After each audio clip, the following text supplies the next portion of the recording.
Hi everyone! Today we are diving into React and specifically into the initialization function for the ref attribute. If you have ever used useEffect in your project to manipulate the DOM, stick around until the end because we will see how this function can simplify your code and make it more efficient. Let's start with a very common example where we use useEffect to manipulate a DOM element. Take a look at this code. In this example, we use useRef to reference a DOM element and then useEffect to modify its style and content. Here, I'm adding a Tailwind class to change the background color, and I'm also updating the node's content. Since the dependency array is empty, the code runs only once when the component mounts. It's a functional approach, but it requires using both useRef and useEffect. There is a simpler way to do this, the ref setup function. Here is a simple example. So how does this initialization function work?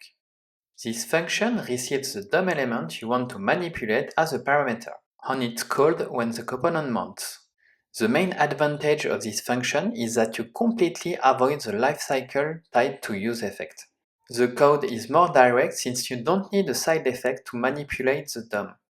And here I use useCallback to preserve the reference to the setup function and avoid re-renders.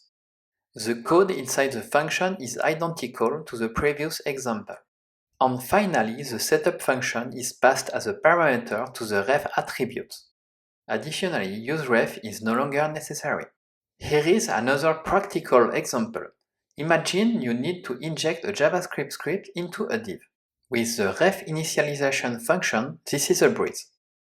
Here I inject a script directly into the DOM only if it hasn't been injected already. The setTimeout call is a bit of a hack because I'm attaching a function to the window object. It lets me wait for the script to load before calling it. You won't typically need to use setTimeout, this is just for demo purposes. Here is what the script being injected looks like. I declare an updateText function to update the node's content just like before. I attach this function to the window object. Simple and effective. This is why the ref initialization function is a must-have tool in your React toolbox. It's a straightforward solution that makes your code cleaner. If you enjoyed this video, don't forget to leave a thumbs up and subscribe for more content. And let me know in the comments how you use ref in your projects. See you soon!